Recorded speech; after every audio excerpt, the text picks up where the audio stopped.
Ladies and gentlemen, welcome to the BeerDad and Brewed podcast, hosted by my dad, the BeerDad, the most awesomest dad around. Cheers, everyone.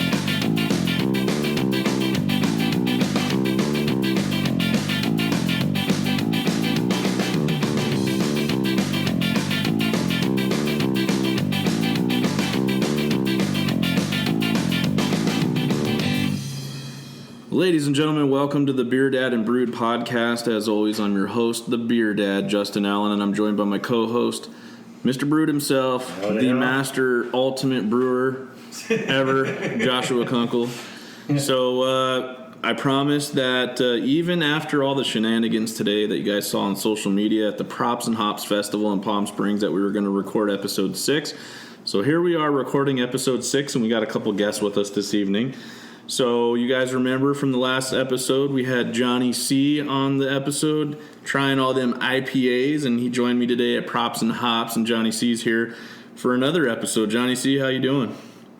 I'm tired. He's tired. He looks tired. It's been a long day. Drank a lot of beer today. He did drink a lot of beer today. He got his tickets worth, let me tell you. And we're also joined by Julian. Julian's new to the podcast. Julian, how are you doing? Hey, doing pretty well. I'm getting my nice belly just starting. Oh, there you go. So, well, we've all been at Props and Hops. Oh, real quick, we have to give a shout out to Josh's mom. She's here. She's just hanging in the background. But all the listeners, we got to say happy birthday because it's his mom's birthday. So, happy birthday, young lady. Happy birthday. Yeah. So, yeah, today was a great day. We had Props and Hops Festival in Palm Springs. Josh, I don't know how you do these things that you do, but you were able to wear about 800 hats in one day. Yeah, run around like a chicken with your head cut off. I think when Johnnie and I got there, you were already over it, and it was like, what, 1:30 or something like that when we got there? Mm-hmm. Yeah, it was a crazy day, but you know what? Wouldn't trade it for anything else. It turned out great, man. Oh, yeah. I mean, just the people, it was crowded, right? And the crowds this year were a lot more than they were last year, weren't they? Yeah, I mean, from what all the people we were talking with, last year was kind of a dip in the crowds, but I would easily say there was probably like 3,000 to 4,000 people today. It was just packed to the brim. Well, I know when we first walked into the hangar, it was like elbow to elbow trying to get some of those beers. Johnny's like, I'm thirsty. Let me get up there. And now they give me his little piss glass. This ain't 2 enough. ounces, that's all I get. That's what I thought was funny too when they, because they always say, well, we're gonna give you a shot glass or souvenir, and it's a freaking what was it? Like It's a like specimen. a little specimen piss cup. You were looking for the lid, You got a drug test after this. I thought they were going to test my alcohol levels On the way out, right? Yeah, for sure. No, that was crazy. But yeah, no, it was a great festival. There's some great breweries that were there, and of course, Josh, your homebrew club, the Coachella Valley Homebrewing Club, definitely showed up, and a very popular booth. I mean, when I'm looking at the lines, I'm looking at these lines, and there was like a nonstop line for you guys as well as the Inland Empire Brewing Club, and then you go look at like Hangar 24, and there's nobody there. Yeah. Right? Oh, in Firestone. Yeah. Right. It's like, they're like, people really enjoyed the beer. I had several people compliment from your club, as well as you had the Mojave. Mojave Desert Brewing. Mojave Desert Brewing was with you guys, and the real popular beer they had was a hazy, wasn't it? Jim Hammer, good guy. He's part of the club up there. He's been perfecting this recipe like through and through. Yeah. And yeah, he did a just a bang-up job of a New England IPA. It was Call solid. it Nebulous. Solid. And I actually got to have that when we were judging last week. Yes. It was in the best of show, and I had it in when I was kind of hoarding my favorite flavors. That's the one that I had, So, yeah, again, that IPA was really good. I had to sample it last week for judging. I was hoarding my favorites that we had, and that was one of them. And I think I had 3 picked out that I really liked. And of course, we ended up picking the porter that won. Yes, yeah, the Baltic Porter. Baltic Porter. That was, to me, of all the ones I had in the best of show, like in terms of like, we were looking to pick something that was like true to style. Yeah. When I smelled it, I was like, this is a porter. And when I drank it, I was like, oh man, this is Damn good porter. So they did a good job on that. It was it was a couple, right? Yeah, it was Jason Dunn and Mandy Porter. Go figure. Mandy Porter. They're husband, wife, president, and I think she's either vice president or secretary, Treasurer or something like that. of the Inland Empire Homebrewers. But man, they've just been. They're a great couple. They're a brewing machine. Yeah. They're a great couple. I was talking to them here at Props and Hops, and telling her, you guys made some great beer, and she was there watching us like a hawk when we were judging. She was real proud of those. Well, she had a couple of them, but yeah. But I told her, I was like, yeah, that porter was. And of course, I'm usually biased for porter and stouts because those are usually my favorite, anyways. Yeah. But that one was just like it got you right when you smelled it. You're like, dude, man, fuck, it was so good. Baltic porter. Yeah. What category was that submitted in? That's Baltic porters typically are like high ABV porter. Oh, so think of like an imperial porter. Yeah, it's not the Americans. It's not more of that. Yeah, I think the category I judge. Definitely more. I guess you would put that in sort of like the what do you call the big European beer kind of category. Yeah. So it was freaking good. There's actually a Baltic porter that I like. I think it's Russian or Ukrainian beer. You ever heard of Baltica? I have not, actually. Yeah, so I found it at Mega Liquor Warehouse up there. That guy's got fucking beer from all over the world. I don't know where he gets half of it, but the guy's a little shady. But yeah, one day I was in there and he had this sign up there and it said half off or something, like $7, and it came with 3 bottles and a pint glass souvenir. Nice. It was in a box, like a gift box, and it was Baltica, which is the brewery or whatever. I want to say it's Russian. But there was a porter, a lager, and I'm trying to think what the third one was. Vodka. Yeah, it should have been.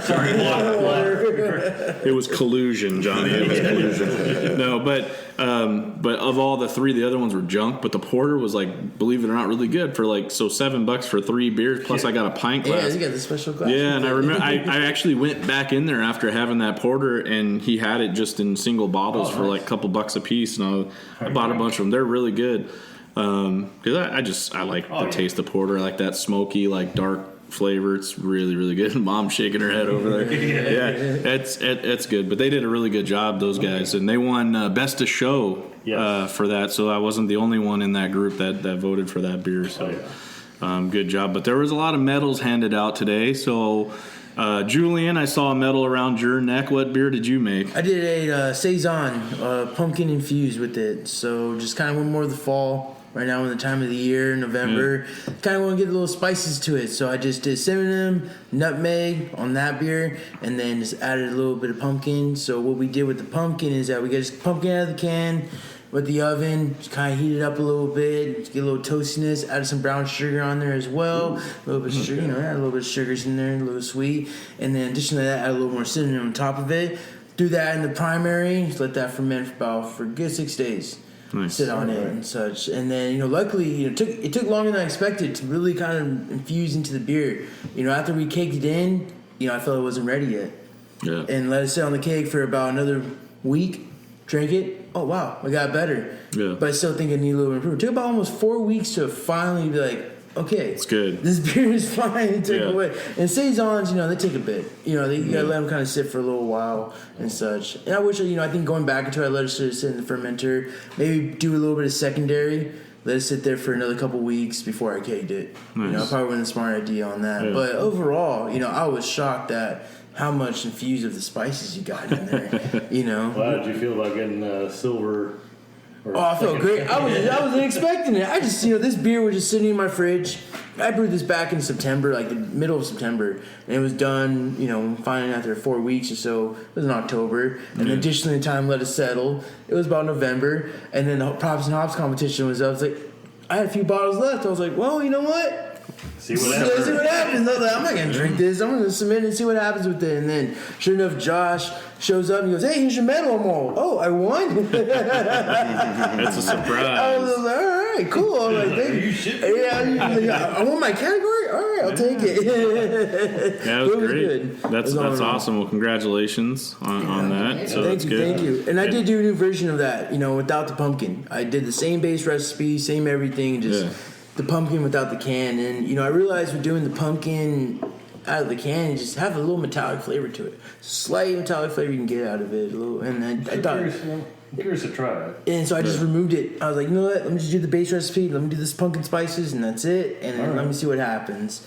And definitely, it stays more true to the style of a saison. Okay. I think when I did with the pumpkin in it more towards like a pumpkin ale. There's pumpkin beers out there now these days.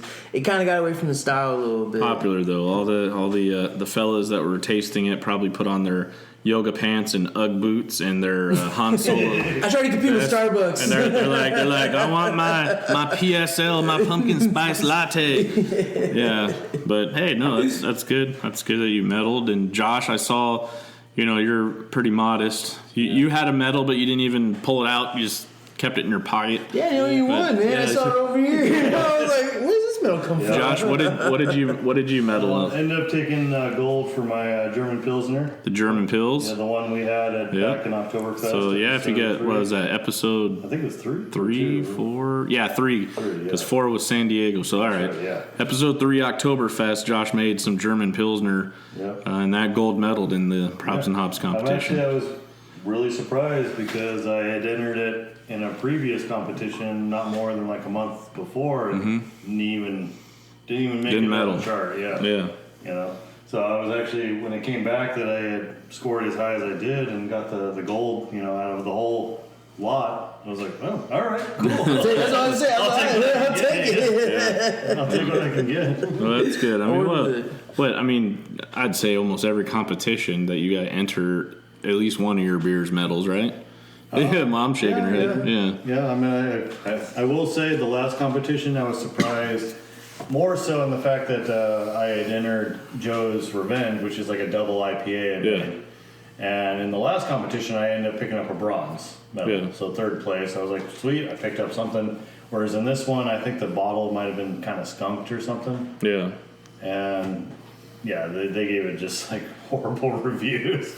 I mean, I've had Joe's Revenge, and I wouldn't have given it horrible reviews, so you're probably right, but bottle price skunked or something. I was reading the reviews, and they were like, something funky with the bottle. Yeah.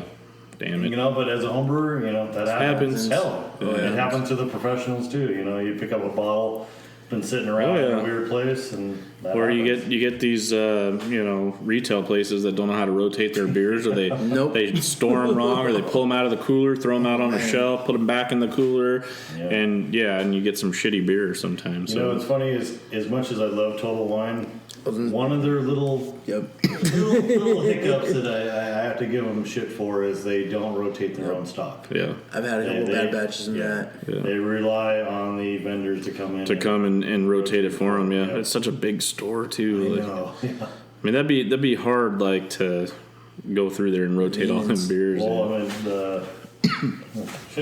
why don't we start out with the segue? So, like, I ran into the rep that basically helped us get the Magic Fingers, Melvin collab beer that we did on the racks. I ran into him at Total Wine the other day, and man, this guy's covering like almost half the store, from his what he's got in selection. And I remember running into him. He's like, "Oh, I gotta leave," and he's just like all over the damn place. So, but let's go and crack open Magic Fingers. Yeah. For those that don't know, this was basically a collaboration beer that the Coachella Valley Homebrew Club did with Melvin. It's in honor of our good friend and fellow homebrewer, Will Campbell. So I know you posted a blip about it. Yep. So thank you for that. And it's a good beer. Well, I mean, the listeners that listen to the show, everybody already knows Melvin makes good beer. Yeah. But collaborating with your home brew club, that's pretty big honor. That's pretty awesome. And little shout out to Will. It was actually pretty cool for us because we were the only homebrew club on the West Coast. Yeah. End up on the top 6. So Remember that. That's pretty awesome. Let's do it. Oh yeah. I like that sound. The listeners that come through clearly. Oh. Hear that? That's some of the first early messages that we received from listeners was we love the sound of the bottle caps hitting the floor and the can popping. Oh, that's a good sound. Yeah, it is. That's what it's carbonated. It's well poured. shit. Johnny. Hold on, motherfucker. God damn it. I finished my other one. This is a mellow beer. You'll be all right there, Mr. man. Johnny C. It's been a long day. It's been a long day for Johnny C. Yeah, I've been up since 5:30, man. Yeah. Is that what time you woke up? 6:30. So Melvin Brewing, San Diego, Yep. right? They're in East County, San Diego, aren't they? Yeah. Yeah. Was it 14th Street or? Alright, so this is a IPA, comes in at 6.9%. Magic Fingers experimental IPA. Salad fingers. Yep. Salad Fingers. Melvin collab with the Coachella Valley Homebrew Club. I've had this beer already, and it's a really good beer. So I'm interested to hear what Johnny C has to say about it.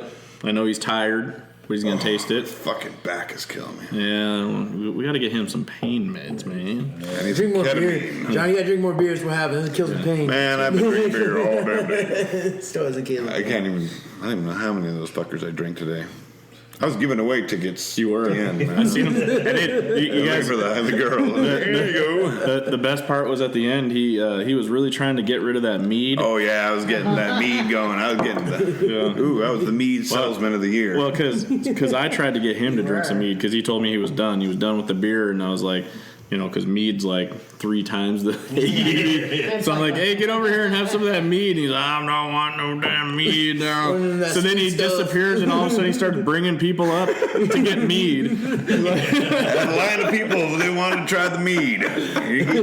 Hey, I had a lot of people come You to did. the mead, You man. did. Kill those bottles of mead. Yeah. Hey, that's. I didn't even good. try a sip of it. And I had everyone else trying it. So good.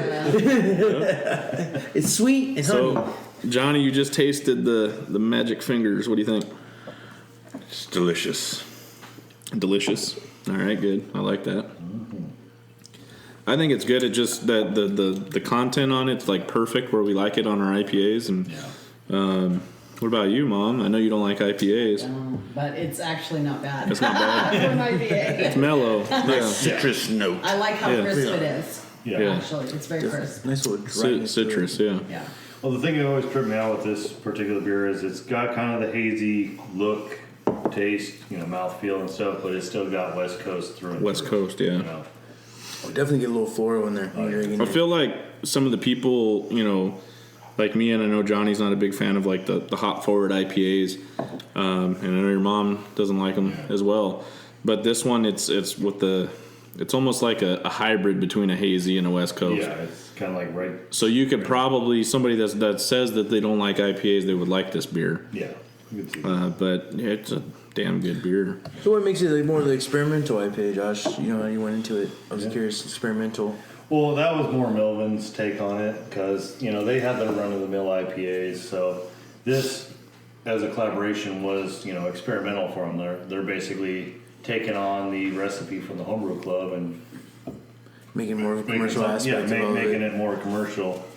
So Did they stay true to the homebrew recipe pretty well? it does take on a bit more of the West Coast profiles, but the original recipe had more like the tropical notes going on. This one has more like the citrus quality. We did that one. But the hops we were using were pretty experimental, at the time. That would have been cool if they had that at the props and hops if Melvin showed up, and Sure That would be that would have been really cool. Of course, I got to give a quick shout out to my sister here because she helped to actually design the The can? label. can. Oh, awesome. Yeah. Not so much the main part of the can, but off the side here where Will is hanging out, that little logo. That little logo right there. Yeah, so that was her doing right there, and she was actually pretty stoked when I told her about this because out of all the cans that Melvin did, as far as like the 6 top homebrewers, is all the other ones. It's kind of a like white and black label. They actually took her color scheme, this like metallic pink you see here. This is about the only can you'll see that. Yeah, that's a badass metallic pink right there. I gotta admit, it's shiny. It stands out. You walk in, you walk into the store, and you see it and go. And that's the thing too. You notice with a lot of these breweries that are making, the cans is all about that can art. They like to pop your attention and say, "Hey, buy me." Just based upon what my can art is, who knows if this beer is any good or not. It's like those pizza port cans you posted the other day. Those fucking things are art. Oh, that was Pure. Was it? The Japanese ones? Yeah. Yeah, that was Pure Project. Wasn't it with Pizza Port, though? They did a collab with Pizza Port. So Sakura, those things are which like, we had at I'd put those cans on Craft Beer Lounge. Yeah. So Was that last night? yeah, last night you guys saw on my Instagram, I was at the Tap Takeover at the Craft Beer Lounge in Beaumont, and they was really cool about it, and why I really wanted to go is because they had Sakura on tap there, and they literally didn't release that in San Diego until this morning. Yeah. So we were able to have it last night before anybody in San Diego got to try it. So that was kind of cool, and it was good. It was Japanese style, made with rice, IPA, and it was really a little floral, a little citrus, just a different flavor, obviously with the rice instead. I think they use rice instead of grain. So probably lighten the body. Yeah, it was real like almost a little lighter than this, but it was good. It was just really cool, and they had other stuff there too. They had that blood orange, what do they call it? Bloody something or another. And I think they had like six taps going there from Pure, which was cool. And then they had cans for sale. So of course I had to do some to-goes. Did your samples? Okay. Yeah, I did a flight, and then I did a pint, and then I did 3 cans to go. Nice. So I did it right. It was pretty cool. But yeah, those are the Sakura cans. Yeah, those cans are cool. Really cool. Yeah, some of these companies, McKellar's another one. We've had them on the show. Yep. They do those like kind of Art Deco, like Picasso looking paintings on their cans. Kind of crazy. That's really neat, though. Yeah, no, it's definitely better than your average little Budweiser can. Yeah. Nothing too fancy. Our mutual friend Jose, I remember him a couple years back always saying, I will always try a beer based on just the can art. Yeah.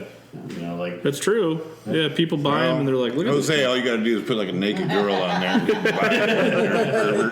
one's done that yet. He does like his naked ladies. Yeah, for sure.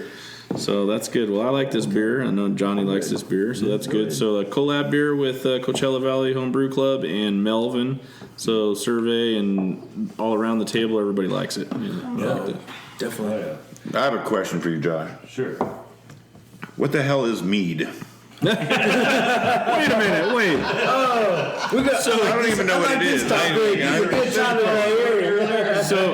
So the whole time you were pawning this meat off these poor people at the Props and Hops. I didn't know what it was. You didn't even know what it was. I was just telling him, man, if you take a sip, it's going to make you want to joust somebody right in the fucking face. Fucking lance them right in the mouth. Is it beer? I don't know what the hell it is. It comes out of the bottle. Yeah. What is it? Tell them how to make a mead. How to make a mead. Okay, so the most rudimentary descriptor is it's wine, but instead of using grapes to make your wine, you're using honey. So it's like prison wine.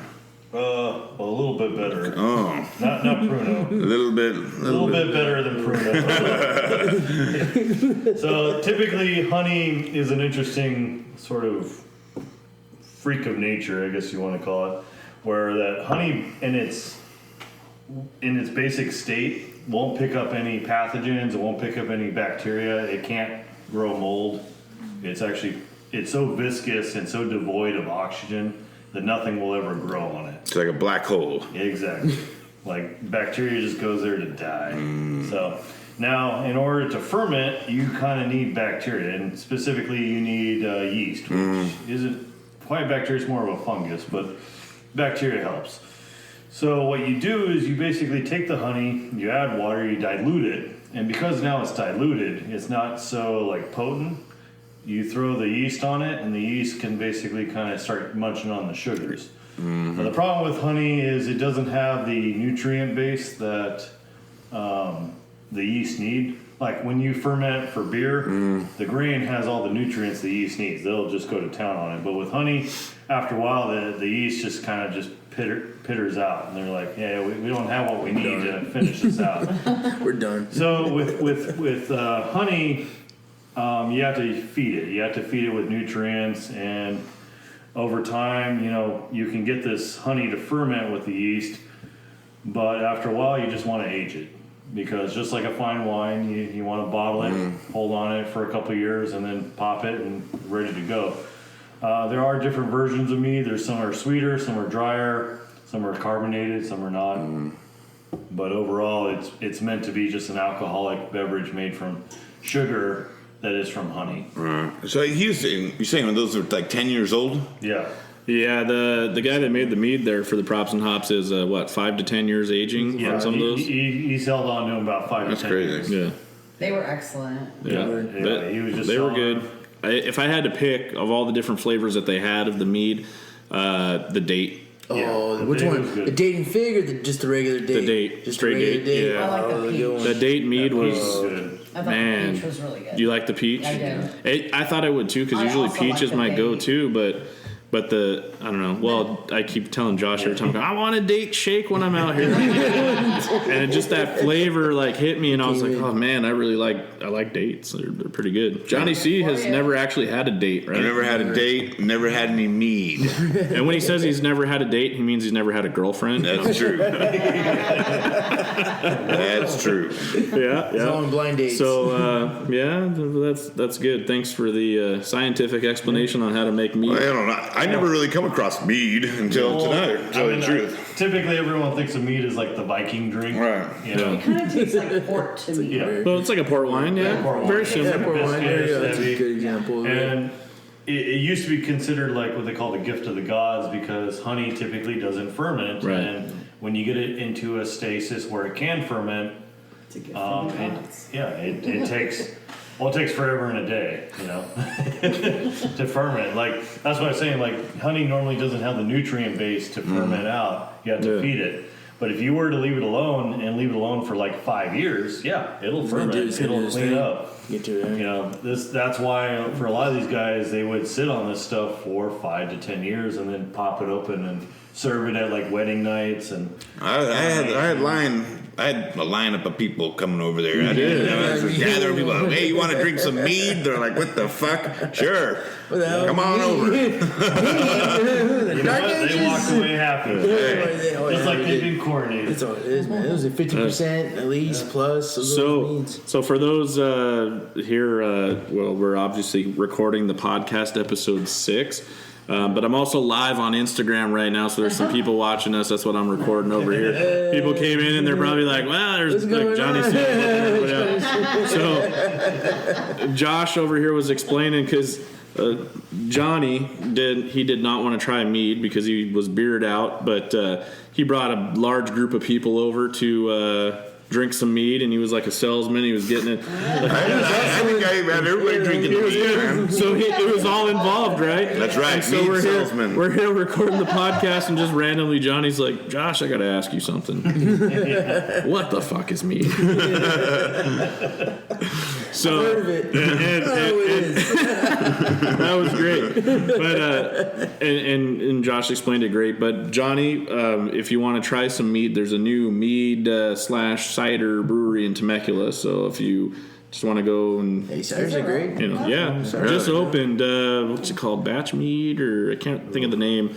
They're on my Instagram, Facebook. I think I plugged them on my Facebook. Yeah. So they just opened. They've been planning it for years. It's been in the works, but I definitely want to go check that out one day. Yeah, because honestly, I mean, I've heard of it, but I never really thought it was a real thing people drink. I've heard of it, but I've never seen a fucking. You can't go in the store and we buy a bottle of mead. Well, you can, but it's not quality. I never even seen it. There you go, Project 5 just threw that out as Batch Mead. That's the one. Thanks, guys. That's what I thought. I was just, man, it's been a long day, a lot of beers. But that's cool. So Josh and I will probably get in contact with those guys. Maybe go pay them a little visit, do a little recording there. That'd be awesome. You can't go wrong with some ciders, some good ciders, dry hop ciders. Oh, yeah, man, it's for like sure. beer almost. Yeah. So Project 5's on here. We got to try some of those. Josh, I think episode 2. Yes, we Alex is on here too. What's up, Alex? He brought over. I ran into him the other day. He told me. Alex. So Alex went with me last night, and he goes. Yeah, I never guessed. I ran into Josh over here at the craft beer lounge. I was like, wait, Josh was at the craft beer lounge? Say it isn't so. Yeah. But I knew you were on your way out of town because you had to do a little road trip. But that's cool that you guys ran into each other. By the way, Craft Beer Lounge, that place was hopping in last night for the Pure Project Tap Takeover. Great people. That owner's awesome. So Josh and I are gonna go talk to him about doing something with them. Me and Jason, man, they're good people. They know. Yeah, for sure. They know their shit. Absolutely. So, but yeah, I like that place a lot, and it's so close to the house. Like 10 minutes from my house. You weren't kidding. Isn't it? Yeah. I mean, it seems like Beaumont's farther, but literally, like, we were there in 10 minutes. Yeah. So that's and of course, it's even more scary for me because I work in Beaumont. I work literally 2 blocks away from it. Yeah, for sure. That's great. Yeah. So, well, everybody on Instagram that's watching, we gave you a little sneak peek here at episode 6. We're going to get at it. We got some beers to drink, but we wanted to bring you in and show you what we're doing. We started off with some Melvin Magic Fingers, and the reason why we did this is because it is a collaboration between the Coachella Valley Homebrew Club as well as Melvin, and they canned it for these guys. It's a great IPA that we just sampled. So we're getting started. We're gonna drink some beers from some of the breweries that were actually at Props and Hops. We'll be talking about Props and Hops. So for those of you watching on Instagram, look for episode 6 if you guys want to hear all about Props and Hops. We're talking about it. We've already talked about some of the Homebrew Club members that all won medals, including this guy right here, Julian. He won a medal for his beer. Of course, Josh always wins a medal for his beer. So and Johnny, you won a participation trophy. Johnny got to try it. Motherfucker. He got a trophy for bringing the most customers to drink the mead. So and of course the BeerDad was just there doing his thing, which was drinking beer. So and actually, believe it or not, I got behind the counter and poured some beer. Nice. That's right, you did. Yeah, that's right, you did. There you go. Back. So all right, well, we'll check in with you guys later. Thanks for watching on Instagram. We're gonna get back to this podcast, and thanks for joining us, guys. Shout out to Project 5. You guys make some good beers. HopsCon Alex, my boy, thanks for coming out last night and checking out Pure Project. Well, we just had my barber jump on here. What's up, Steve? Great guy. You guys want to need a haircut, hit me up. I'll tell you where he's at. Oh yeah, look, the beer wife is on here watching too. She's probably like, what are you doing? It's 10 o'clock at night. Oh, he's podcasting. What else is new? Where's my phone? I'm going to get on there and start talking shit to you. Hey, fuck you. Hey, you must be to bed. All right, everybody, we're back to our podcast. Thanks for joining us. You know what? All right, so we're back here in the podcast. Did a little live Instagram. Josh is opening up. What are you opening, Josh? So I thought I'd celebrate tonight with a little special beer, which is kind of a sad thing you can't find in California. You can only find it outside of California. But it also kind of falls in line with recent news. It's from New Belgium. For those who don't know, New Belgium just recently sold out to a bigger company.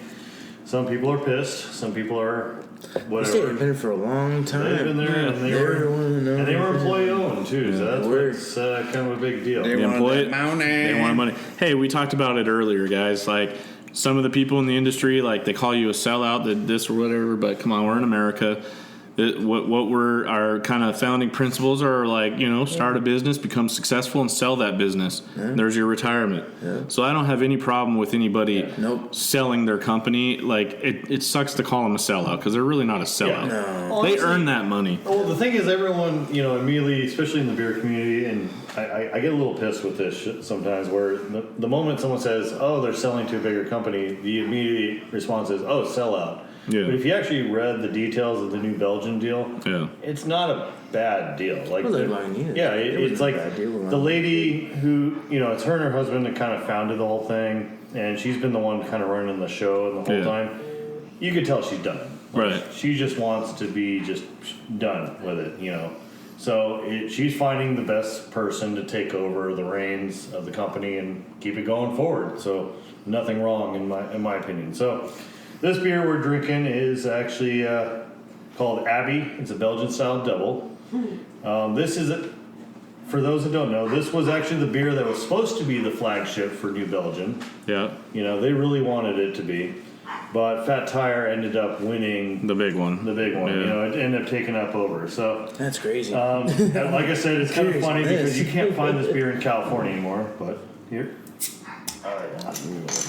Yes, sir. Man, I want to retire right now, man. well, you know what? Someone offered $3 million for your brewery. What do you want to say? No, I don't want that. That's what Justin and I keep talking about. Buying. I don't want to work anymore, man. I'm tired. I'm tired. I'm tired. I'm going to retire with my feet up, with a fishing pole and a cold beer. That's right. That's right. Some of these breweries that, they do sell off their company, they can use that money to do their own little experiment and have fun with it. And not have to worry about, I got to make a business out of this and be successful and all that. I can just do my own little small setup and just have fun with it because I have no money to play with. Absolutely. So we're gonna try some New Belgium here.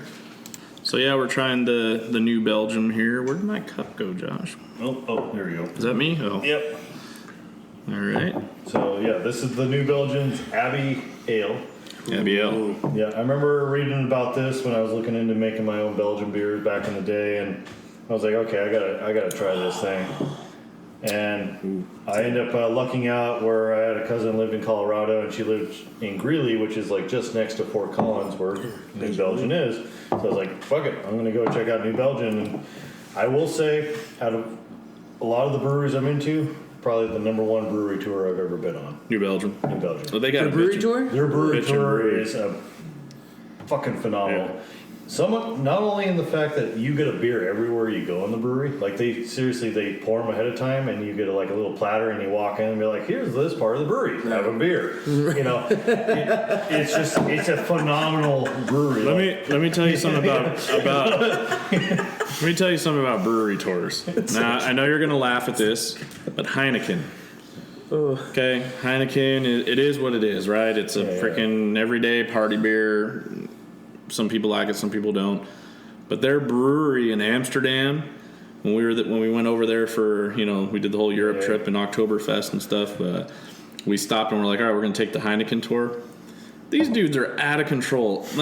This brewery tour, not only do you get beers, not only do you get to go to a beer school. We got strippers. Red light, turn on the red light. You In my mind, Johnny. They have a beer ride in the brewery. They splash you in the fucking face and They take you into this room, and I'm like, what's going on here? And the whole room becomes interactive and moves, and it makes you go through the whole process of being made you're like into a a beer. fucking fermented. Yeah, you're getting turned into beer. Yeast fucking floating So around. the whole room chomping is on like some sugars. The whole room's like a 360 fucking crazy psychedelic. Like you're becoming a hop, you're becoming yeast. The whole room It's like a changes bad and acid moves. Oh, it was insane. Well, because and what I thought was funny is so they do the whole tour and you start and you get all the history and do everything, which is really cool. They do their freaking horses just like Anheuser-Busch. There's the outdoor stalls you get to see. All the different, from the very beginning all the way to the end. Really cool the way they did it, like a museum. And then the tour guide's really knowledgeable and gives you all the info. They have, basically a tour guide in every little zone. Okay. But they push you through a certain way. And then, just really cool, great picture spots. And then when you get towards the end, they have a thing that says, do you want the motion ride or the non-motion ride? You want the LSDs? And I remember looking at my brother, I'm like, there's a ride in here? What are we going to do? Go, get on a roller coaster and ride through some freaking fermenting barrels? Or, what are we doing? And so I was like, well, obviously we're going to do the motion. Let's see what this is all about. And it was 2 different things. So you went to that big room and they turned you into beer. Then you went into another room that you sat in and it felt like you were riding a ride almost, had the moving screens and stuff. And then when you get out, they serve you beers. Yeah. Right? So they serve you beers. Then you come around, you walk around, and then they have a thing where you can actually make a custom Heineken with your name on it or whatever you want to do. We didn't do that because the line was long.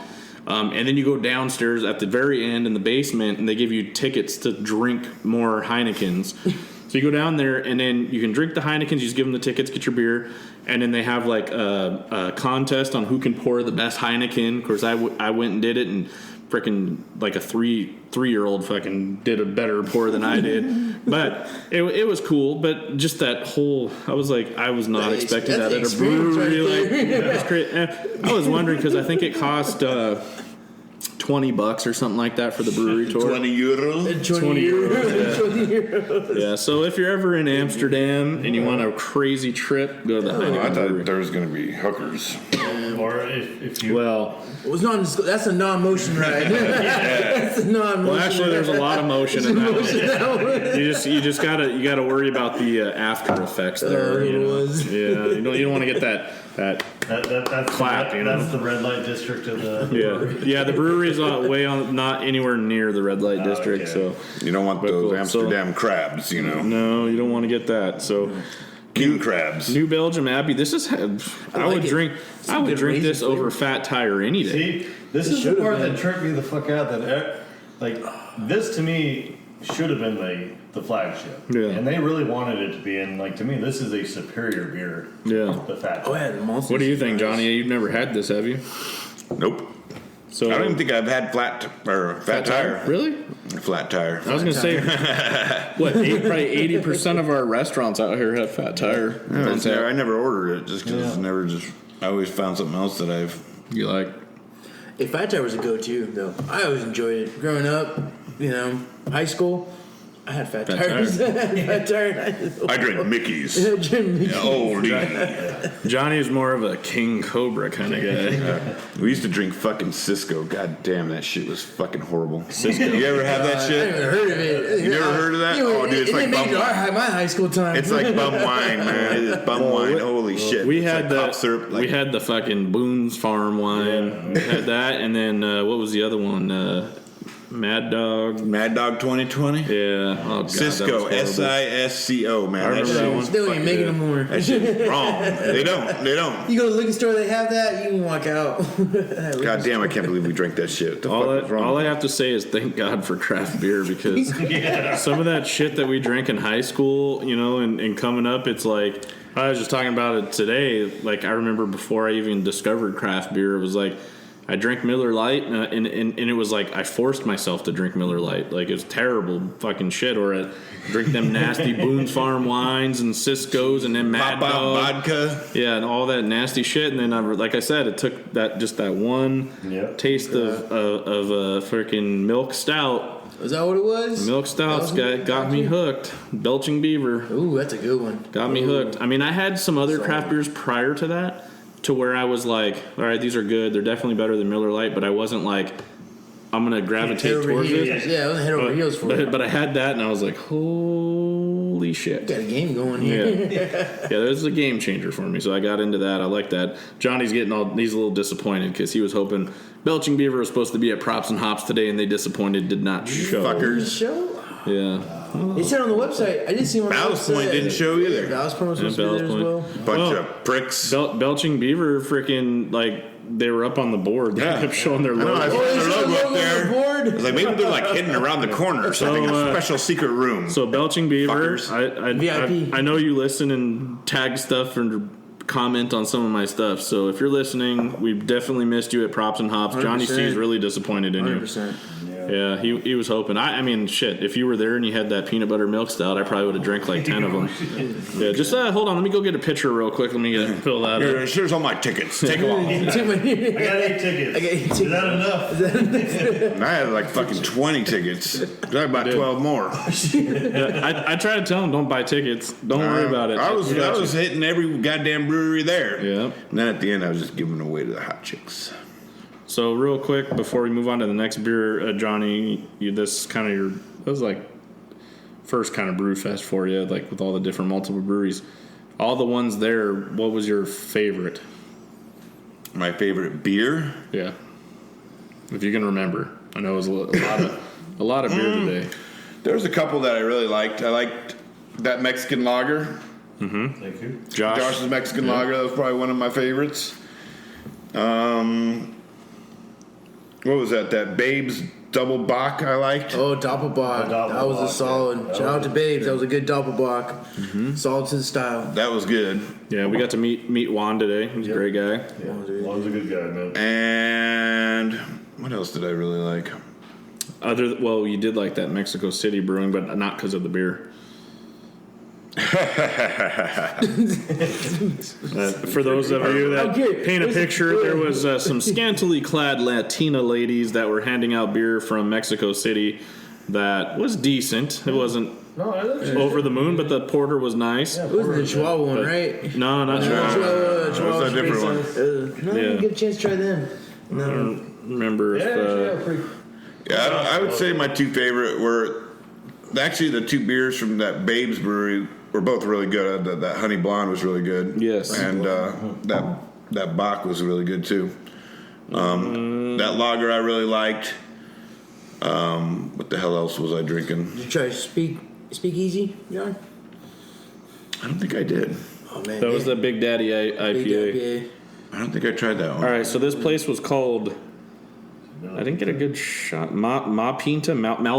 Oh, Milpita or something like that. That's the right here off 111. Really? No, that's not No, them. Is that them? this These is guys were out of Mexico City. they're Mexico City, straight up but she, the young lady, I talked to her for a little bit. She was actually, you guys check out my Instagram, one of the live stories, we went and actually talked to her. She said that their beers are out here in the Coachella Valley at Broken Yoke Restaurant, and she named a couple other restaurants that have it on tap.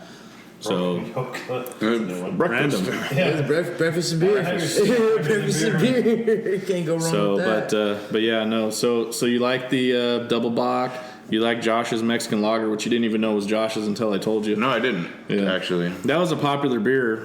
It was. Josh did good job. just a with it. smooth, easy drinking beer. Oh, yeah. Cool. That's what I kind of tend to lean towards. Yeah. I don't like the smack you in because- the face, uppercut you every time you take a sip. Well, Especially when I'm drinking all fucking all day. Yeah. Well, you want something easy going that you can just enjoy, and you just keep that mellow buzz, and instead of being drunk and intoxicated and miserable, you just If you drink like Easy. meats all day. Yeah. I didn't drink any meat. If you drink meats all, then you were really Johnny been on a new one. You drink meats. yeah. So that's cool. Yeah, those are probably my favorites. I mean, those are the ones I know I repeatedly went back to as far as, refills. I heard the announcement for the festival today as far as everybody's pick. Do you remember who won? I know Inland there's a whole Empire. I just missed it. It was a stout. What was it? It was. Was it the peanut butter jelly stout? Might have been a peanut butter Or was stout. it something? Oh no, it was, It was Mexican hot chocolate Mexican stout. hot chocolate stout. There you go. Mexican hot chocolate They got stout. the pick, and then I heard a mango something, so it might have been that slow. Mango. Might have been that slow mango beer. Oh, that the we mango had. hef. Mango, Oh, that was a good Hefeweizen. I was I tried surprised that too. That was a nice So Hefeweizen. I've had slow brewing before. I think we might have tried it too, but I have like the blood orange. The blood orange IPA. Blood orange. So and they use a puree with their beers, and some of their beers are to me over the top sweet, but that mango was like that. That's why I perfect. think I had their blueberry. And You've it had was the blueberry. really, Real it was- sweet. Yeah. I mean, it was good, but it was really like one of them I can Yeah. done. It's too. Usually when I get something that's too sweet, I just And can't. Garage does a good blueberry, Yeah. but Blueberry this cream one, milk. theirs it's good, but like I said, you could drink one and then it's You're over after a while. Overly blueberry. Yeah. Well, Yeah. it's kind of like one and done. You just have that one pint. I'm done. Tried it. Yeah. Got the T-shirt. I'm done. So, all right. Well, we got New Belgium. Let's see. What are we going to crack open next? We're going to do homebrew. So it looks like we're going to. Josh, are we doing your homebrew over here? Yeah, do that. Is this the R Dub? oh my. I'll let you Yeah, crack. so kind of in homage of Abby here. I'll let you crack that open. This is a Abby but with rye. All right. Well, BeerDad's going to go easy on this one because he's got a little bit of a rye allergy. Oh, yeah, a little allergy. Yeah, so Oh no. I'm Not gonna. that much rye. You can give me like half a Alright, I'll give you half. taster there. Oh man, that's the next beer I want to do. A nice West Coast IPA, some rye in it. Try that one. Take a smell here. Johnny C stepped outside to do those cancer sticks that he loves so much. Oh no word. So I can come back and try the cancer. Get a little more in it too. A little more cancer. Smells similar to the Abbey. Oh yeah. So was this like a copycat, or did you try to make it your own? Actually, this one started off as a demo beer. So okay. Occasionally, with the Homebrew Club, we like to go up and certain events, we set up shop and make a beer, so people kind of get an idea of what it takes to make a beer. And I always try to go for like the easiest. So this was what they call a syrup beer, or a, I guess, no mash. No mash. Yeah. Well, it definitely has a little sweet taste to it. Yeah, this one was basically just rye malt. No, I take it back. This one was pale malt syrup. And this was what they call partial mash. So half of it's syrup, the other half is like a little ball of crushed up grain that you steep in there, almost like a tea bag, and that kind of leaches out not only sugar but also some flavoring. Yeah. So in this case, I had most of the sugar made up in syrup in the case of a pale malt syrup, but I had about 3 pounds, 2 of it rye, the other like 1 pound I think was a Carapils. A little bit of body, a little bit of retention, So kind of crushed that up, soaked it in there, and then just let it, steep for a bit, boil it up, and then I didn't actually even add any sugar. That's the part that I find so funny, because most Belgian beers you typically add like some form of a candy sugar or sugar to give it like a residual sweetness. But with this one, once I was finished, I threw the Belgian yeast strain in there and let it just run its course. Let it do its thing. Yeah. And I was actually pretty impressed with the final results. And I ended up bottling a bunch of it. And I thought, tonight, since we were already kind of on a New Belgium kick, I might as well compare it. Bring this one out too. So. I like it. It's a similar comparison, definitely with the New Belgium. Mm-hmm. There's certain essence. You know what I liked about the New Belgium? It had like a raisin, or like a dark fruit, just raisins, this type of flavor in there. Yeah, whereas this one, you're definitely gonna get the spice. It comes through a lot. Rye, you get that lemon, pepper, kind of earthiness going on. Yeah. So it's a good beer. Yeah. What was the percentage on this, you think, on the overall? You write it on there. 5.9 or 6.9? On the other side towards me. There it is. Oh, shit.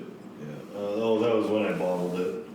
I think this one clocked out about 6.8. 6.8? Yeah. Okay. Most of my beers tend to run into that kind of range. So. Except for the one that we have brewing right now. Yes. That one's going up. It's not going down anytime soon. No. That's gonna be a big beer. That's I'm excited. We last episode we kind of talked a little bit about what we were doing, but we didn't really give the full details. But I threw up on the Instagram after we while we were making it, I gave some details. So it's a hazy double IPA. It might actually be a triple IPA when we're done. But it's got turmeric and ginger and a little honey flavor. So when we're kind of playing with some of the back end, Josh is doing some dry hopping to it. So it's going to be a double dry hop. He's we're in the process. How much longer do you think we got on that beer? Not too much longer. I'm going to give it maybe another probably week. Another week. Let it kind of settle out. Yeah. The heat from the alcohol is still a little more pronounced but it's blending pretty well. I'm not going to lie. I'm surprised from the difference between last weekend when we brewed it. Yeah. And we kind of tasted it off the mash, and then now when we tasted it tonight, that was a huge difference. Yeah. Much different. Julian got to try it too. Definitely. Got that nice ginger flavor to it. I'll enjoy it. It was crazy too because that color is just. It's a beautiful color. That's a beautiful color. Yeah. Oh, nice and orange. You guys should have tried it like 3-4 days ago when I did that initial sample. And it was already at 8%. Yeah.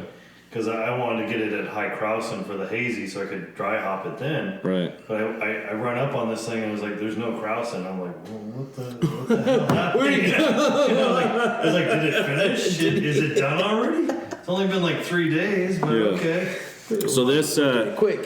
the beer that Josh and I kind of collaborated on, it's we're calling it the Mo-in-Law's, what I call it, Mo-in-Law's Home Remedies Double IPA. So so mother-in-law, she's an avid listener to the podcast.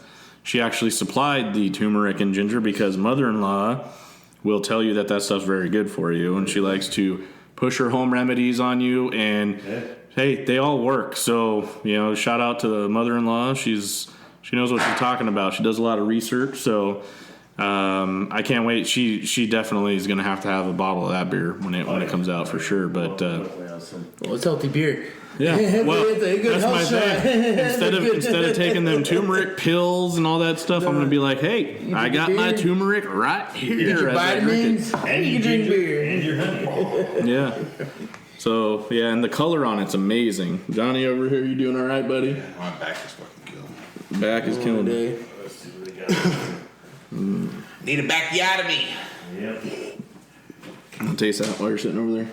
Oh, that's Josh's More beer? That's Josh's beer. Yeah.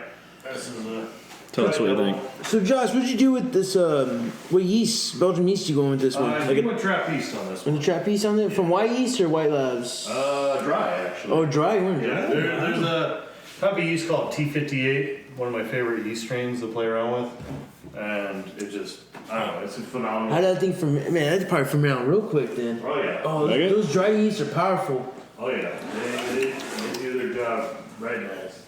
That's what I used. I used I think it was a Safel 04.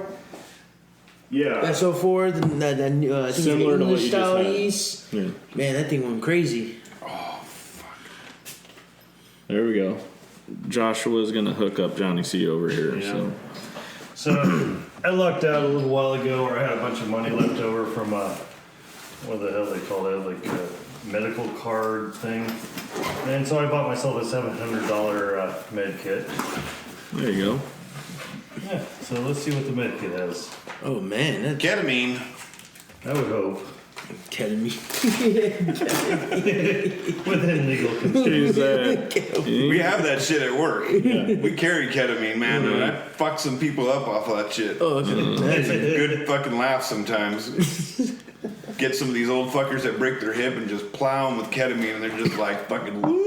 They're talking about the life story at They don't that even know point. where the fuck they're You can at. ask them any question. They don't even let think you they're know. in their own body. I've had people say, "Are my legs still attached to me?" I don't even know what the fuck's going on. Am I still alive? He's got a full Yeah, a whole full bunch of workup kit. It looks like he's got a medic bag over here. This is Surgery. great. Yeah. Yeah, the scissors and everything. You can do stitches too if you want. Well, you always wanted your back surgery, Johnny. This is your shot. That's what my dad did, man. Last time I went to my dad's house, I had this like, I don't even call it a mole, but there's like something that was on my arm. And Dad's like, I don't like that fucking look at that thing. And he cut it off. Cut it off. Oh shit! Scissors? Yeah. Well, for those of you that don't know, Papa Johnny C, he's a doctor, so that's okay. He just shot me up with lidocaine and just went, and then just stitched me up right there in the fucking kitchen. Right in the kitchen. I like his style. That's a good. That's not the first time he's done that. Wait, speaking When we of were kids, like we used to fuck ourselves up, and he used to stitch us up. Like right there in the bathroom, we'd fall and cut our head open, eat fucking Take it. retards. You just fucking. So if I was a mob boss, I go to your dad there. Yeah. Keep it low key, keep it in Right. the books.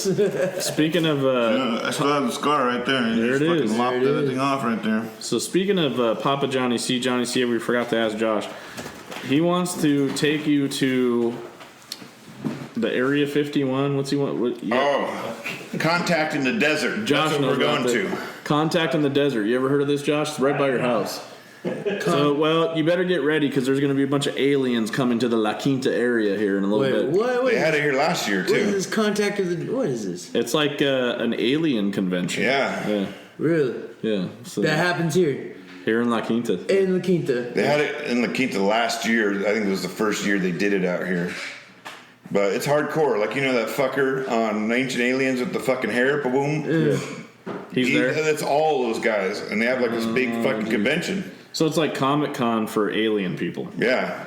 Yeah. And your dad's People like, walking up with tinfoil coming in. your dad's like, let's go check this out. Yeah. So my dad got the fucking like 4-day fucking master pass. That booked the fucking hotel, and it's like, I'll go with you if you go to. They do like some crazy shit, man. You go out in the desert with fucking night vision goggles and shit, and Looking for aliens. yeah. Oh, that's you looking for aliens. Looking for I'm aliens. serious. Look it up online. All right. Contact in the desert. All right. This is My dad is a smart motherfucker, but he's a little bit crazy. Yeah. I get that. It rubs off on you. Right. So I need I need video and I need photos of you in the desert with your night vision goggles looking for fucking ET. That's what I need, Johnny. I'll give you that with me drinking a beer. Well, I figured you would be. I'll have a beer helmet on with fucking 2 beers and a fucking John, goggles. send me in the desert now. I do it now. On the spot. Holy shit.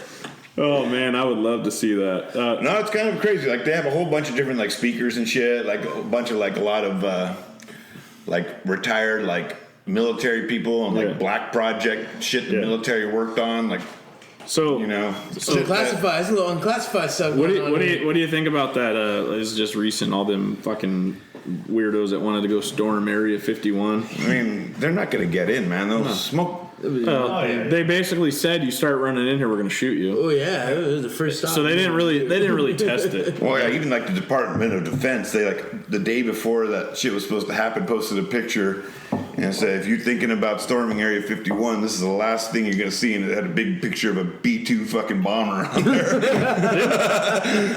Didn't fucking Chuck Norris say he was going to go and Oh yeah. It's like there's no way you're gonna get in, man. Once you like the first gate you get to is still like 25 or 30 miles from the actual base where they can just fucking mow you down with an A10 and turn you into fucking dust. If the government wanted you to meet ET, they would have done it a long time ago. There's a reason why they don't let you in there. Mm-hmm. There's some shit that they're hiding. Oh yeah. So we already talked about there's got to be some kind of fucking crazy shit. They got crazy shit. This has to be So something. there was a number of years ago, like right after high school, me and my dad did a little road trip, and you know, we pull outside the road out in Nevada, crash for the night, wake up the next morning. I'm like stretching, I look over, there's like this little like, you know, fence right there off of the road, and there's a big old sign that says like, if you cross this fence, you'll be shot on sight. You know, compliments of the fucking government. And like my dad's like, oh yeah, we're next to Area 51. I'm like, oh, okay. Well, that's what they say, like that fucker.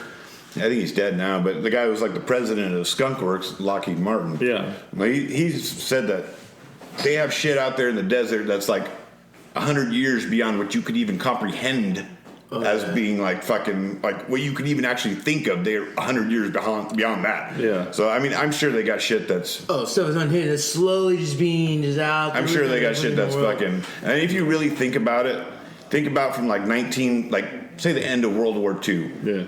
Just the technology jump they've had from that time to now. Yeah. And if you think about, say, all from 1800 to 1900, what's their technology? Right. Fucking shit. Yeah.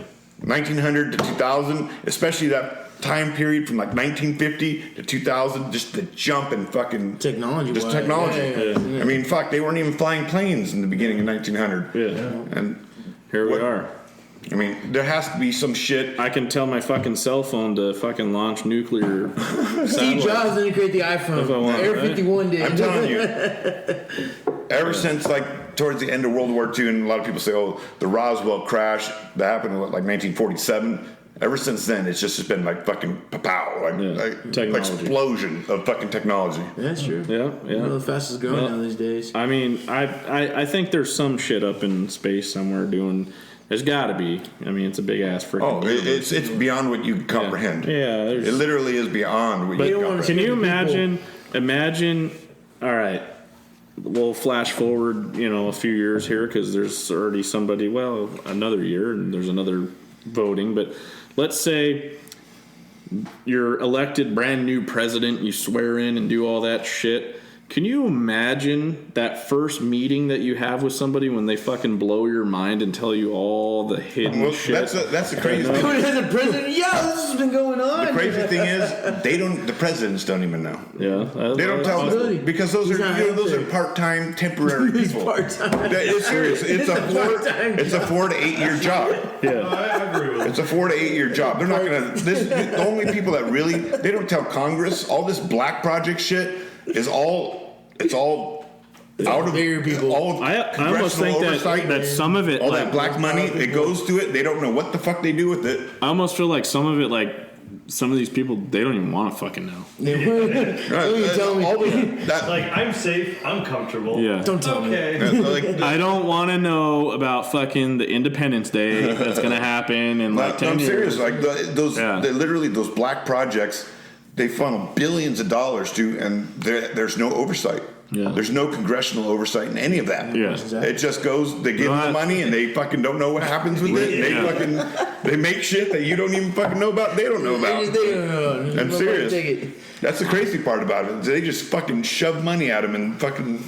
Yeah. I'm serious. That's the way it is. That's the crazy shit. I love it. That's the first time I heard president, part-time job, no benefits. It is. But you know what I'm saying? It's like it's a fucking, you know. Well, technically, I mean, shit. This president that we have, he's not even getting paid. You don't take a salary. It's a part-time job. No money. No benefits. The longest you can be a president is 8 years. So I mean, they're not going to go fucking spill the beans of everything they've been doing for 20, 30 years in the dark. Somebody that's going to be there 4 to 8 years. I feel like that there's so much like undercover, like crazy shit that if you were to tell one of these guys, they would probably have fucking PTSD for the rest of their lives if they knew what really was. If we knew what was really going on, we'd probably be freaking the fuck out right now. They make $1 million off the tell-all book, and it'll be that. And then no one will believe them. Autobiography. They'll be like, "You're batshit crazy. That ain't real." Yeah. Arsenic poisoning. Well, that's like even like that fucker, like you know who Bob Lazar is. That's the fucking guy that like literally like spilled the beans about Area 51 like big time back in like the late 80s, early 90s. That's how he used to work out there on like alien spaceships or whatever. But even back then, like in like the early 90s, he was talking about this element like 115 that they use that supposedly powers these alien spacecrafts that they have. Back then, there's no such thing as element 115. But like a couple years ago, they actually synthesized in like a what are those fucking thing called a fucking centrifuge or one of those fucking fuel cells, particle accelerators. Oh geez, they fucking actually synthesized element 115. So now they're like, well, I can tell the truth.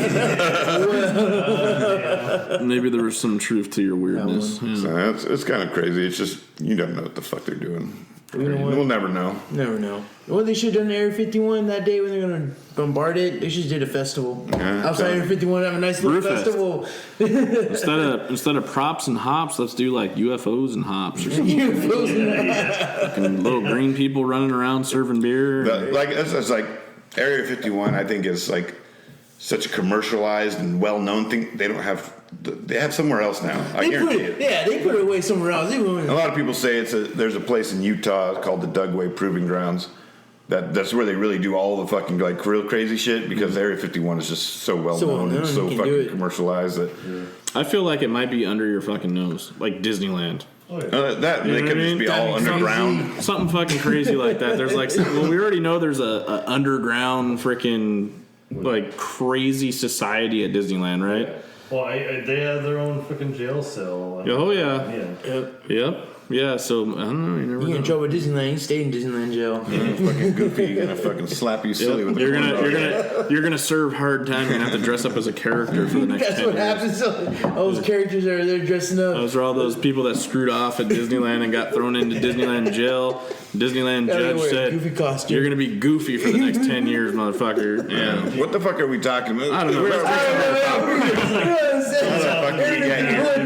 started talking about aliens. Now we're talking about goofy. Let's get into this next. Let's get into this next beer that we have here. Final beer of the night. Yeah. So Josh, it was a good beer. That was a good beer, Josh. Solid ride. All right. So I did props and hops on a good note.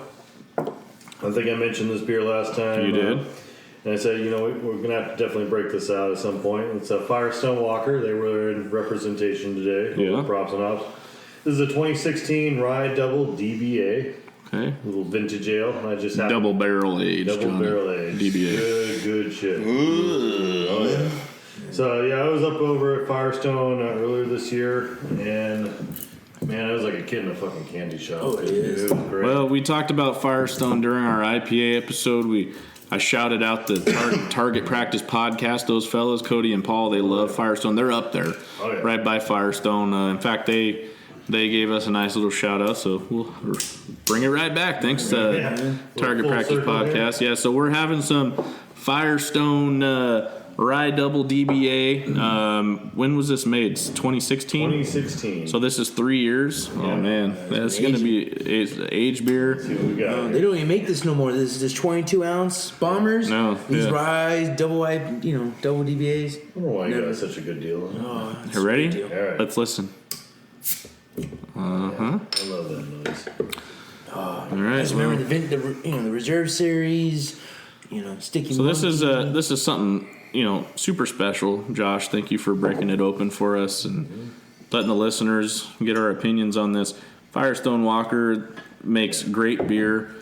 I had some today. What did we have over there? You had some other shit. I just had the old Union Jack. You did special. Union Jack. Okay, I had the. Just about half of it. Well, I had two because I went back there. So the first when I was with you, I think I had the Mind Haze IPA, which I already know I like. Solid. And then I went back and had the Luponic Distortion. Did you try the Velvet Merkin? They had Did they have that? They had a little reserve series. They had a couple Merkin bottles. How They were the serving- fetch did I miss that? Yeah, they're serving over there. Shit, Velvet Merkin, man. So yeah, did you get that when you went over there? No, I did not. Damn, I wish I would have known that was there because I didn't even see Yeah, that. the hidden bottles. Like I was looking for signs. Like, what are they pouring? What are they pouring? And I didn't I only saw They didn't have it 3. out. Oh, maybe. Yeah, I just saw And that. I saw something on their tap. They had something on Nitro, like Merlin Nitro. Well, they had or the some shit. Merlin, the But I don't know if they Nitro were Merlin. pouring Yeah, we talked about it on one of our episodes about Merlin and how at the actual brewery it's called Merkin, not Merlin, because they had. Well, cheers. Let's let's just do this proper. Man, Cheers, man. Good job. beer.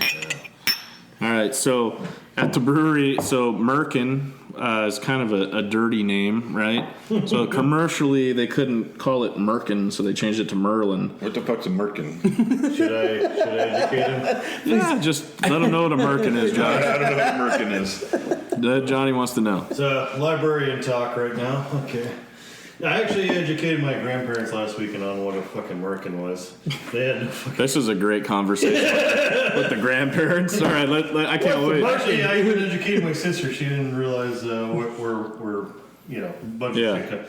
So Merkin is basically a well, shit. Should I give a history lesson on this, or should I just Give the shortened, condensed all right. Cliff Notes. Synopsis, Cliff notes. All right, back in the day, lice ran amok. People had to shave off all their hair, including pubic hair. For those who like to lay with the ladies, sometimes they wanted the real deal. They wanted the hair down below, so they would use beaver pelts and cover their Super glue. Yeah, they would wear on a string little beaver pelt there, made it look like feel like the real thing, and they called it a merkin. Learn something new. So, By the way, that's also where the term beaver, the slang term beaver, came from Merkin. Hey, from merkin. look up on Amazon. If they sell Merkins, I'm going to get one. Harry, Give me a Merkin. I'm pretty sure you already got a Merkin. I think Johnny's working with a 1970s Merkin. Come on, man. So there, now you know. So they made that beer and they called it a Merkin, and whoever is high up said we can't market this and put this out to people are going to look this up and figure out that this is a you can't do that. So See, now Belgian Beaver, now they should have had the Merkin. yeah, Merkin. So they call it Merlin when they put it out, but that's cool that they actually have Merkin there. Yeah. It was a 2000 recent release, 2019. Velvet Merlin. A bunch of Velvet Merkin. Johnny wants him a brand new Merkin. That'd be a good. I want Halloween mine costume. used. A used Merkin. With extra extra flakes on them. God damn it. Extra beaver. Extra juicy and special. Very nice. Well, you know what? Compared to what Firestone does with these new series, they have the smaller bottles, which is great. You pay $10, you can drink the beer right away. It's a big beer. Yeah. But I miss the 22 ounces. I gotta say, these 22 ounce bottles. Johnny of got hit Firestone, by that. You used to let them age. You can sit one of those beers forever. Yeah. Let it sit in your fridge. Let it age for a while. Get some complexity to it. Well, that's pretty much what this one was. There's certain beers that you can just sit on for a long time. Josh and I had a chocolate porter Heretic last week. The That was hazelnut. 3 years or 4 years or something like that. Yeah, it's like 3 or 4 years. 3 or 4 years, and it was damn good. I mean, just some beers you can sit on. Then, of course, other beers, you get to drink them, a couple weeks. Otherwise, they start losing their flavor, losing their pizzazz. So, well, that's freaking good. So, Firestone Walker, and what was this called, Josh? This one was the Rye Double DBA. Double DBA. Johnny did the old wow, that's a kick you in the ass beer. Oh, Yeah, I wouldn't even call that a beer. That doesn't even taste like fucking beer. It's like a whiskey. Yeah, shit. Let me give that to me. I was like, oh, what kind of whiskey is this? What's Jesus the Christ. ABV on that, Josh? 15, I think I saw on there. Oh, yeah, 15. Tastes like whiskey without the burn. Yeah, The burn. Hey, that's a good description. right there, John. 15%. That's very nice. So, well, we kind of made a full circle here. Different beers. We had some Props and Hops beer. We had the collaboration with Melvin. We did the Abbey from New Belgium. We went to another Josh beer, which was similar to the Abbey from Belgium, and then back to this Firestone Walker to end it here. And sampled some nice beers here. Been drinking all day. Props and Hops. That was a lot of fun. For everybody listening that didn't get to make it this year, plan next year, Josh. Same time every year, yeah? Typically, it is the weekend right before Thanksgiving. So yeah, definitely. Weekend right before Thanksgiving. It's really cool. If you want to come check out some cool airplanes, if you're a baller and you want to pay $1,900 and fly around in a P-51, you can actually do that. I thought about that, man. Yeah, you could go fly. $1,900. I was like, And it was like $99 to be like in the big one. Like yeah, but that's gay. I want to be in the fucking shit, real shit. Yeah, he wants to go. So yeah, so if you want, and I saw some people in them P-51s. I told you I missed them taking off. They were pulling out, and then I had to go back inside. But yeah, it's cool. So they got the old warplanes to check out. Obviously, it's in an air museum, so you got. We were sitting there right by old jet engines and a big old helicopter, and then they have all the tents set up, plenty of places to grab beer from all kinds of different breweries, and the Homebrew Club there, and it was an amazing time. So for everybody listening that's been thinking about it next year, check it out. Yeah, it was kind of a cool setup too, because you're just like kind of right there on the runway too, so you can see all the fucking planes landing and taking off. Yeah, it's even like the daily airport fucking business, like jets. These are nice. It was cool. Planes are old, you never seen. Oh man. Yeah, it was a really cool experience. So definitely check out Props and Hops Festival. Anybody of our listeners that are home brewers, and you want to get involved in the competition for next year, definitely hit Josh's club up. I'll probably put something up on the website again. Give you guys a heads up of where to send your beers. There was a lot of entries this year, which was awesome. Yeah. And the more entries, the better. I'm sure I'll probably get involved again next year and do some judging and pace myself next time. But don't get me wrong. It was a bit of a gauntlet, but I was definitely happy to have it, and I'm definitely for the listeners out of state.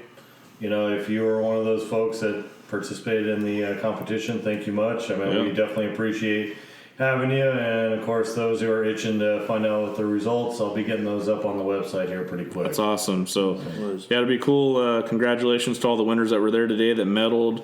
We got to talk to some of those guys. Was it Mr. Hammer that did the hazy IPA? Excellent job. He also made that Frankenstein ale. That was really good. That was a lot of people like that. Of course, Josh, you made good Mexican lager. And Julian, we didn't have your beer there, but we tasted it at the judging. Obviously, you won a medal. I drank a lot of beer. Johnny C drank a lot of beer. I know Josh and Julian drank a lot of beer, and we're just finishing up here. A lot of mead, too. A lot of mead. I didn't drink any mead. Me, Johnny, I was happy. Maybe we're going to change your name from Johnny C to Johnny Mead. Johnny C to Johnny Mead. That almost sounds like a porn star name. Johnny Mead. Johnny Mead. Yeah. That's good. All right, well, everybody, as always, the BeerDad and Brewed podcast, thanks you for listening. Shout out to our listeners all over the world. Norway, Germany, Mexico, Australia, of course, the United States of America. Antarctica. Not yet, No, but we're working on them. Yeah. I'm waiting for someone in Canada. No Canada yet. We're getting there. No guns. Closest we have is Alaska. Tim, I know you're listening up there in Alaska. It's about to get real cold up there, Mr. Lands. But anyways, yeah, all my listeners, great. Shout out to the guys in Ohio, North Carolina, New York, Texas, Georgia, all over the damn place. Thanks for listening to the BeerDad and Brewed podcast. Hope you enjoyed episode 6. We'll come back at you for episode 7 soon. We're getting close to the holidays. Josh, we're going to probably do a Christmas episode, so look out for that. And then also, pretty soon I'm going to have my brother, who's been aching to be on one of the podcasts. He'll be coming up soon for one of those episodes. So as well as Mr. Christopher Fokker himself. Yes, his last name is Fokker, like Meet the Fockers. So we'll get to meet the Fokker on the podcast too. So with that being said, thanks for listening. As always, drink safe, drink responsibly, drink local, support craft beer, support home brewing. 100%. And thanks a lot for listening. Johnnie? Finish. Yeah. Cheers. Cheers to that one, boys. Yes, sir. All right. Cheers. Prost. We out.